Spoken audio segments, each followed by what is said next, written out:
Hello. Hello. Hi, everybody. My name's Ryan, and it's great to be back up here at Rome's Comedy Club. Because, you know, to be honest with you, I wasn't sure that I'd make it back up here. And the reason for that is I wasn't sure that I would survive the summer. I spent the entirety of the summer here in Rome, and my God, is it hot! It's just sweltering, man. You know, and it doesn't help that I live in this tiny concrete box of an apartment. It's like sleeping inside a kiln. You put a lump of clay with a hole in it next to the bed, you wake up with a vase. It's that hot. It's that hot, you know, but in all seriousness, it bordered almost on the point of medical emergency for me. I nearly had to check myself into the emergency room for sweat-induced ball loss. I literally almost sweat my balls off. Thankfully though, it didn't come to that, you know, and I'm really glad that it didn't for a number of reasons, not least of which is that I can imagine how the conversation with the doctor would have gone in the hospital. You know, I would have said something like, Doctor, help me. It's so hot in this city. I'm becoming some kind of sweat-induced eunuch. Help me. You know, the doctor would say, sì, ho capito, ma forse hai dormito tutta la notte con l'aria condizionata. I'll say, no, it's not because I slept all night with the air conditioning. What are you talking about? This doesn't even make any sense. But actually, this reason is very commonly cited for a host of physical ailments, you know, during the summertime in Italy. And the reason for that is something the Italians refer to as the colpa diaria. Okay?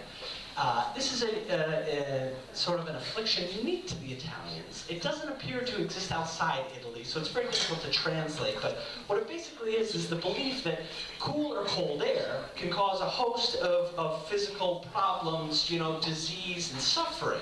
You know, I've heard the colpa diaria be cited for everything from headache and backache, to vomiting and diarrhea, to the cough, to the runny nose, to the trick knee, but of course and possibly especially the mal di gola. To people outside of Italy, you know, a cool breeze during the summertime is like, to an Italian, it's, oh God.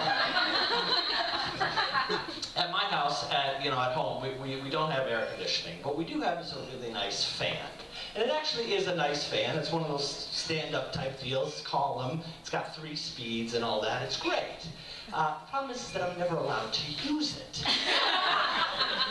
You know, and there came to a point during this past summer where you know, it was just so hot. It was the middle of the night. I couldn't sleep. I'm rolling back and forth in a puddle of my own sweat. And I turn to my wife and I say, she's Italian now. I say, amore, can I please put the fan on? I'm dying. And she says, oh, sure, honey, sure, of course.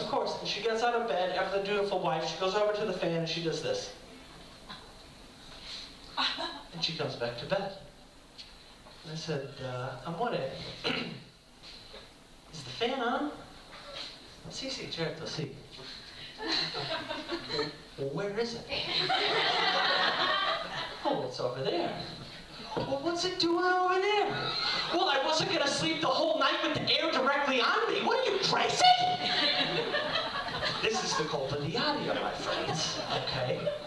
This is very powerful stuff. It's like the Italian kryptonite. So I often wonder, what would it be like if you could harness this power in the palm of your hand, okay? Invention idea. You get a hair dryer, but it goes in reverse. It blows cold air, right? You hook that shit up to a battery pack, you put it in your pocket, you take it out with you in Rome, it would change your life here, okay? You get on the subway during rush hour, no more of this, oh, scusi, permesso, devo scendere, scusi. None of that. Just whip out your hand. Clear a nice space for yourself. Clear out the whole subway car. No problem. But it wouldn't have to be for your own selfish gain either. It wouldn't have to be just for your own selfish gain. Say an old lady wants to get on that same train. Hey, senora. You can even take it up a whole nother notch, and become like an Italian superhero, right? You could thwart an Italian bank robbery with this thing. Just think about it. You barge right into that bank, you know, the robbers hold up their guns, right? And you say, oh my God, are you guys packing heat? Well, I'm packing cool, bitches.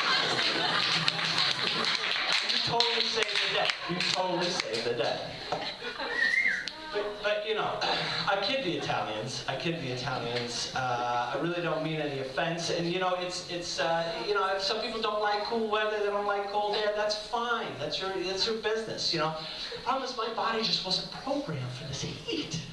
You know, I'm an American, but I'm of Irish descent. And like many of the Irish, my body still thinks it's the Ice Age. Okay? I have this patchy body hair growth all over, and if the temperature goes above 70 degrees, I'm just, you know, all sweaty and wet. It's disgusting, you know? Sometimes I feel it's like my own body fucking with me, you know? Like my own body is having a laugh at my expense. Consider this. As a child, I looked very much like a diseased turtle, like, right?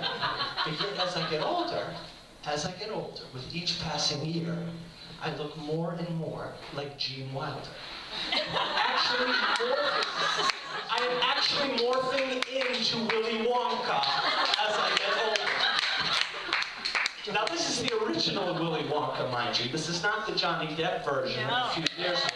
No, my body wouldn't choose to morph into Johnny Depp or Brad Pitt, let's say. That's not the way this game's played.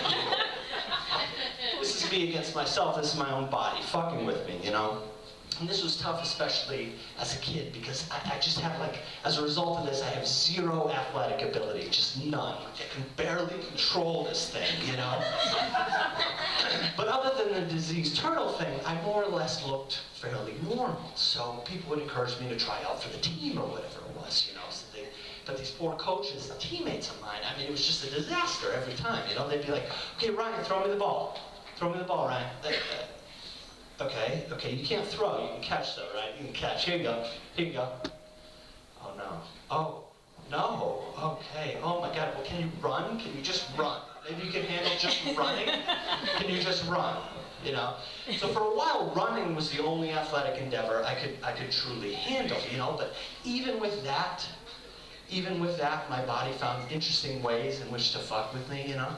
I'd be on a run, and I'd get just to that point where you've gone far enough that you can't turn back, you know?